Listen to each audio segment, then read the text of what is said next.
नृसिंह अवतार। क्रोध, करुणा और कल्याण।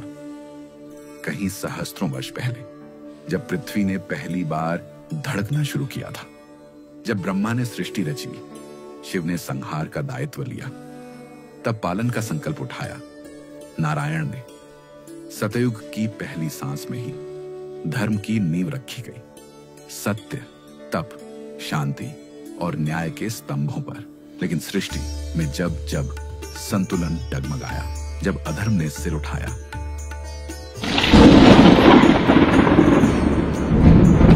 और तब विष्णु ने लिया अवतार। ये कथा उन्हीं अवतारों में से एक की है जो न पूरी तरह मनुष्य था, न पूरी तरह पशु। ये कथा है नृसिंह अवतार की। जब यह जीवन शुरू हुआ, तब न राष्ट्र थे, न धर्म के झंडे, केवल तत्व थे। अग्नि, वायु, जल, आकाश और पृथ्वी। इन तत्वों से बना यह संसार। लेकिन यह चला एक और तत्व से जो दिखाई नहीं देता, पर सब कुछ नियंत्रित करता है। धर्म। और उस धर्म की नींव रखने वालों में एक नाम सदा के लिए अंकित हो गया, कश्यप ऋषि। वो कोई साधारण तपस्वी नहीं थे, वो थे मानवता के पहले वंशजों के पिता। उनके आश्रम से जन्मे देव, दैत्य, दानव, नाग, गंधर्व, यक्ष और राक्षस, और वहीं से आरंभ हुआ एक ऐसा युग जहां सृष्टि का संतुलन पहली बार डगमगाया। उसी संतुलन को चुनौती देने के लिए दिति की कोख से जन्मे दो पुत्र, हिरण्याक्ष और हिरण्यकश्यप। और यहीं से शुरू हुआ हमारे इतिहास का सबसे पहला और सबसे बड़ा संघर्ष। धर्म और अधर्म के बीच, संकल्प और अहंकार के बीच, और रचना और विनाश के बीच। हिरण्याक्ष, दिति का ज्येष्ठ पुत्र, बल में अतुलनीय, अहंकार में अंधा और अधर्म का पहला रथी। उसने चुनौती दी स्वयं सृष्टिकर्ता को और पृथ्वी को उठा लिया समुद्र की गर्त में। सृष्टि डगमगाई, ऋषि मुनि भयभीत हुए और देवता मौन हो गए। समय ने फिर एक बार अवतार लिया। विष्णु प्रकट हुए वराह रूप में, आधा सुअर आधा मानव। महासमर हुआ हिरण्याक्ष और वराह के बीच, जल में, नभ में, पृथ्वी के गर्भ में, और अंततः हिरण्याक्ष मृत्यु को प्राप्त हुआ। पर यह किसी एक जीवन का अंत नहीं था, यह था एक नए तूफान की शुरुआत। हिरण्याक्ष की मृत्यु ने जन्म दिया उसके भाई के भीतर एक ऐसी ज्वाला जिसे बुझा सकना देवताओं के लिए भी असंभव था।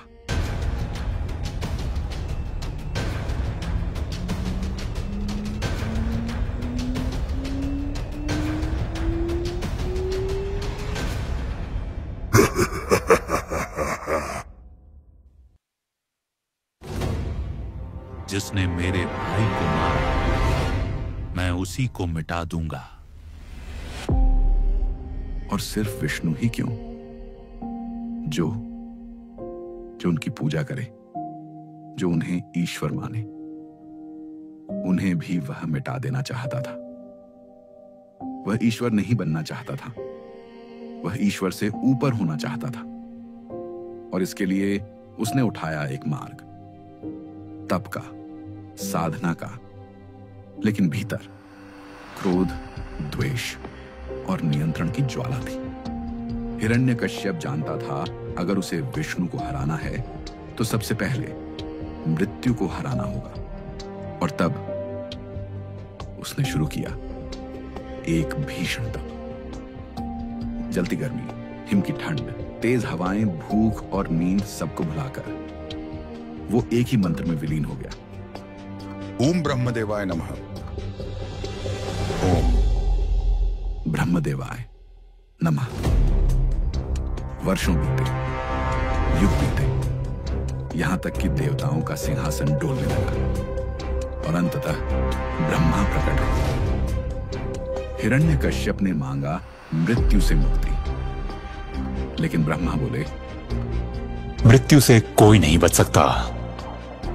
तब हिरण्यकश्यप ने चतुराई से मांगा एक वरदान, न मैं दिन में मरूं, न रात में, न घर में, न बाहर, न किसी जीव द्वारा, न किसी देव द्वारा, न किसी अस्त्र से, न किसी शस्त्र से, न धरती पर, न आकाश में। ब्रह्मा ने नियमों से बंधे हुए वरदान दे दिया और उसी क्षण हिरण्यकश्यप बदल गया। अब वो केवल राक्षस नहीं था, अब वो स्वयं को ब्रह्मांड का भगवान मान बैठा। उसने घोषणा की, अब केवल मेरी पूजा होगी, विष्णु की आराधना इस धरती पर वर्जित है। और यहीं से शुरू हुई एक अंधकारमय सत्ता की स्थापना, जहां धर्म को कुचला गया और अहंकार को सिंहासन पर बैठा दिया गया। हिरण्यकश्यप का राज्य अब तीनों लोकों तक फैल चुका था। देवता पराजित थे, यज्ञ रुके हुए थे और धर्म भय से कांपता हुआ एक कोने में सिसक रहा था। उसी समय हिरण्यकश्यप युद्ध पर निकला था और उसकी पत्नी रानी कायाधु महल में अकेली थी। उनके गर्भ में था हिरण्यकश्यप का वंश। देवताओं को भय था, क्या यह संतान भी उतनी ही विनाशकारी होगी? और तब इंद्र आए और उन्होंने कायाधु का हरण कर लिया। उद्देश्य था गर्भस्थ शिशु को समाप्त करना, जिससे आगे चलकर कोई नया संकट न उठे। लेकिन तभी देवताओं को रोकने आए नारद मुनि। उनकी दृष्टि में कोई भी गर्भ अशुद्ध या शत्रु नहीं होता, वह केवल संभावना होता है। नारद ने इंद्र से कहा, यह केवल एक स्त्री नहीं, यह एक माँ है और यह शिशु कोई शत्रु नहीं, बल्कि भावी युग का संत हो सकता है। तो इंद्र ने सिर झुकाया और कायाधु को सौंप दिया नारद मुनि के संरक्षण में। नारद मुनि उन्हें अपने आश्रम ले आए और वहीं दिन रात भगवत भक्ति, तप, विष्णु की लीलाओं का गान करते रहे। पर यह केवल कायाधु के लिए नहीं था। वो शब्द, वो मंत्र, वो ज्ञान गर्भ के भीतर भी सुनाई दे रहा था। और यहीं से एक अद्भुत घटना घटने लगी। वो शिशु जो अभी जन्मा भी नहीं था, उसके भीतर ईश्वर के प्रति प्रेम पलने लगा। जब वह जन्मा, उसका चेहरा शांत था, आंखें गंभीर थीं और उसके हृदय में गूंज रहा था, ओम नमो भगवते वासुदेवाय। उसका नाम रखा गया प्रहलाद। लेकिन वास्तव में वो केवल राक्षस कुल का पुत्र नहीं था, वो था भक्ति का प्रतीक। हिरण्यकश्यप केवल एक राक्षस नहीं था, वह एक सम्राट था और एक पिता भी। उसे विश्वास था कि उसका पुत्र प्रहलाद एक दिन असुरों का महान योद्धा बनेगा। वो चाहता था कि प्रहलाद त्रिलोक पर राज्य करे, देवताओं को पराजित कर दे और स्वयं हिरण्यकश्यप की विरासत को आगे बढ़ाए। जब प्रहलाद गुरुकुल से लौटा, हिरण्यकश्यप ने सोचा, अब समय है उसकी शिक्षा और विचारों की परीक्षा लेने का। लेकिन जैसे जैसे प्रहलाद के उत्तर सामने आने लगे, हिरण्यकश्यप स्तब्ध रह गया। पिता, सच्चा स्वामी तो केवल भगवान विष्णु है, वही पालन करता है, वही मेरे आराध्य है। यह सुनते ही हिरण्यकश्यप का क्रोध ज्वालामुखी की तरह फूट पड़ा। उसने गुस्से में तुरंत आदेश दिया, इसे दोबारा गुरुकुल भेजो, इसे असुर विद्या सिखाओ, देवताओं की नहीं, राक्षसों की भाषा में सोचने की शिक्षा दो। प्रहलाद दोबारा भेजा गया गुरु शुक्राचार्य के पुत्रों के अधीन, जहां उसे सिखाया गया कि ईश्वर कोई नहीं, सिर्फ बल ही सत्य है। लेकिन वह शिक्षा प्रहलाद के भीतर प्रवेश ही न कर सकी। हर रात, हर प्रार्थना में, हर श्वास में केवल एक मंत्र था, ओम नमो भगवते वासुदेवाय। अब हिरण्यकश्यप ने खुद उसे मनाने की कोशिश की, पुचकारा, डांटा, डराया। प्रहलाद, मैं तेरा पिता हूं और इस त्रिलोक में केवल मैं ही देवता हूं। इन तीनों लोकों में हर कोई मेरी पूजा करता है। मैं हूं असुरराज हिरण्यकश्यप और तू एक झूठे विष्णु को पूजता है, उसे जिसने मेरे भाई का वध किया, वो पाखंडी कपटी देवता जिसे तू अपना ईश्वर कहता है। लेकिन प्रहलाद झुका नहीं। उसका माथा केवल भगवान विष्णु के चरणों में झुकता था। अब हिरण्यकश्यप ने निर्णय लिया, अगर ये मुझे ईश्वर नहीं मानता तो इसे जीने का अधिकार नहीं। उसने दरबार की सेना को आदेश दिया, मार डालो इसे, यही आज्ञा है सम्राट की। सैनिकों ने तलवारें उठाई, भालों की नोकें चमकी, चारों ओर मृत्यु की आहट गूंज उठी। लेकिन जैसे ही किसी ने प्रहलाद की ओर बढ़ना चाहा, उसकी आंखें बंद हो गईं। होठों पर फिर वही मंत्र था, ओम नमो भगवते वासुदेवाय।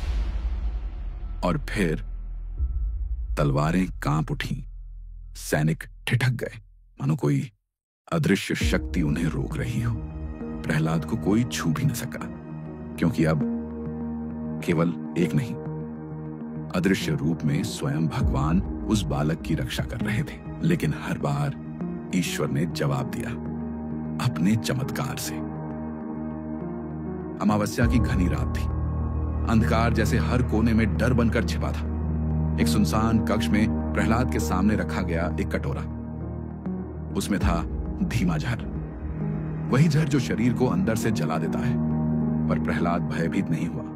उसने कटोरा उठाया, आंखें बंद की और हृदय से निकला एक ही मंत्र, ओम नमो भगवते वासुदेवाय।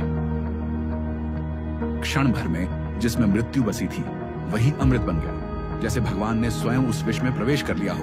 अगले दिन राजमहल के युद्ध क्षेत्र में खड़ा था एक नन्हा बालक। सामने थे विकराल हाथी।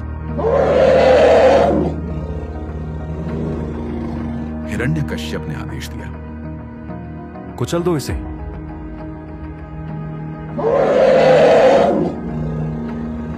लेकिन जैसे ही उन्होंने प्रहलाद के पास कदम बढ़ाया, वो थम गए और फिर वो झुक गए, मानो कोई अदृश्य शक्ति उनके हृदय को स्पर्श कर चुकी हो।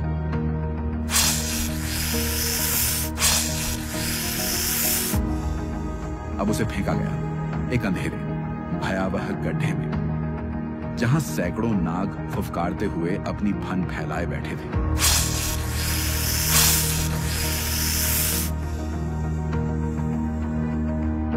ओम नमो भगवते वासुदेवाय।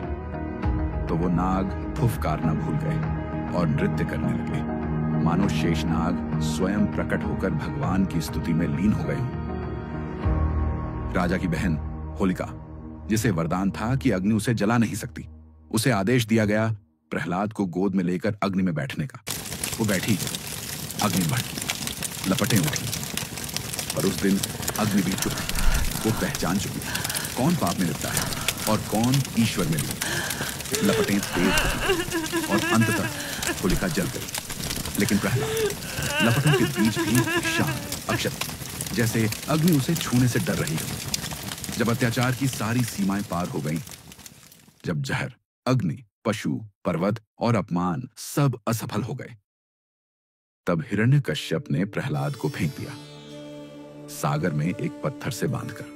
सोचा गया इस बार कोई चमत्कार नहीं होगा, लेकिन समुद्र भी जानता था यह कोई साधारण बालक नहीं है।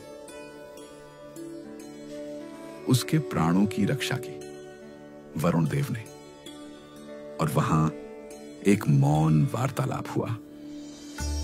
वरुण देव ने कहा, पुकारो उन्हें जिन्होंने हर बार तुम्हारी रक्षा की है। लेकिन प्रहलाद चुप था। उसकी आंखों में विश्वास था, पर एक प्रश्न भी था। मैं राक्षस कुल से हूं, क्या भगवान विष्णु मेरे लिए आएंगे? और उस मौन प्रश्न के उत्तर में सागर के भीतर एक तेज प्रकाश उठा और स्वयं भगवान विष्णु प्रकट हुए। मांगो प्रहलाद, जो भी तुम्हारा हृदय चाहे। और प्रहलाद ने सिर झुका लिया। उसने न राज्य मांगा, न शक्ति, न सम्मान। उसने बस कहा, भगवान, बस एक वरदान दीजिए कि मैं कभी आपको भूल ना पाऊं और आप कभी मुझसे दूर ना हो। और तब भगवान मुस्कुराए। उन्होंने कहा, प्रहलाद, अब से तुम जहां भी देखोगे वहां मैं रहूंगा। तुम्हारे हर श्वास में, हर विचार में, तुम्हारी भक्ति में मैं सदा के लिए वास करूंगा।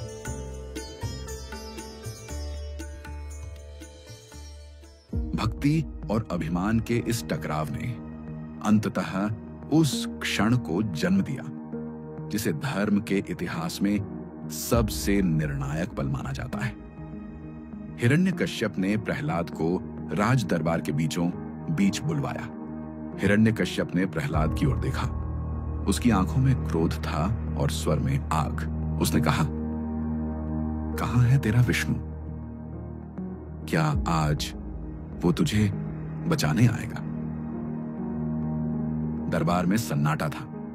सबकी निगाहें उस छोटे बालक पर थीं जिसकी हथेलियां जुड़ी थीं और हृदय शांत था।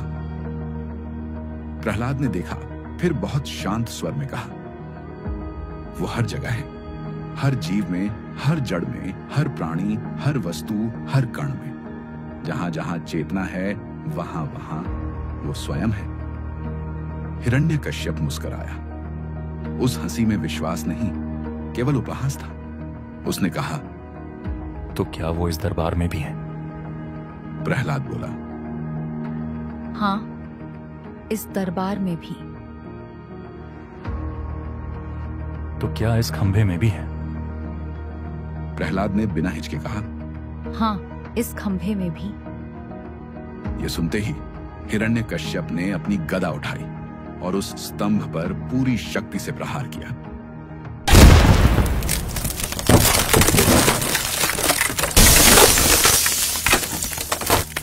स्तंभ फटता है और वहां से प्रकट होता है एक अवतार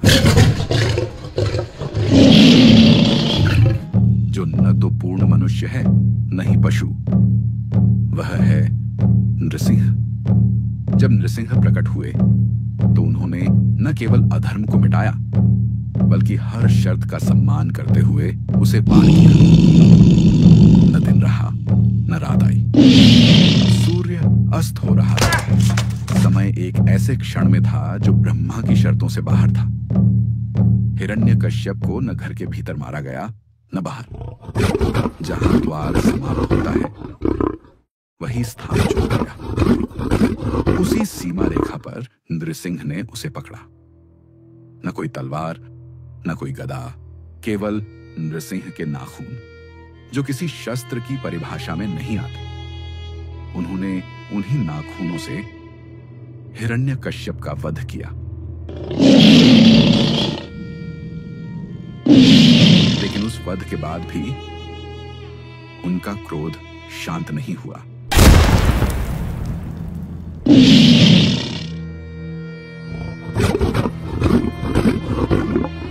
नृसिंह सिंहासन से उठे और उन्होंने दरबार की दीवारें चीरनी शुरू कर दी। उनके नाखूनों की हर गर्जना से पूरा ब्रह्मांड कांप उठा। देवता भी भयभीत होकर पीछे हट गए। यहां तक कि ब्रह्मा, शिव और इंद्र कोई भी उनके सामने आने का साहस नहीं कर पा रहा था। यही वह क्षण था जब सबको याद आया, नृसिंह अवतार केवल विनाशक नहीं हैं, वे भक्त, वत्सल भी हैं। और उनके सामने खड़ा करने के लिए एक ही नाम योग्य था, प्रहलाद। प्रहलाद निडर होकर आगे बढ़ा। उसके हाथ जुड़े थे, आंखों में आंसू थे और होठों पर केवल नृसिंह स्तुति थी। वह बोला, प्रभु, यह क्रोध मेरे पिता के अधर्म के लिए था, लेकिन अब कृपया शांत हो जाइए। आप ही मेरे रक्षक। नृसिंह ने उसे देखा। उनकी अग्नि जैसी आंखों में एक पल को कोमलता आ गई। वह प्रहलाद के पास आए। और जैसे एक शेरनी अपने शावक को चाटती है, वैसे ही नृसिंह ने उसके सिर को स्पर्श किया।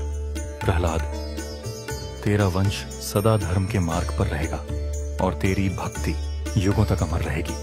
फिर धीरे धीरे नृसिंह का क्रोध शांत हो गया और इतिहास ने यह याद रखा कि एक बालक की भक्ति अधर्म के सबसे विशाल साम्राज्य को भी गिरा सकती है। अगर प्रहलाद की भक्ति, नृसिंह का तेज और धर्म की यह विजय आपको भाव विभोर कर गई हो तो इस वीडियो को लाइक करें, अपने दोस्तों और परिवार के साथ शेयर करें और कमेंट में जरूर बताइए आपको इस पूरी यात्रा का कौन सा भाग सबसे शक्तिशाली लगा। ऐसी ही और दिव्य, ऐतिहासिक और आध्यात्मिक कथाओं के लिए चैनल को सब्सक्राइब करें।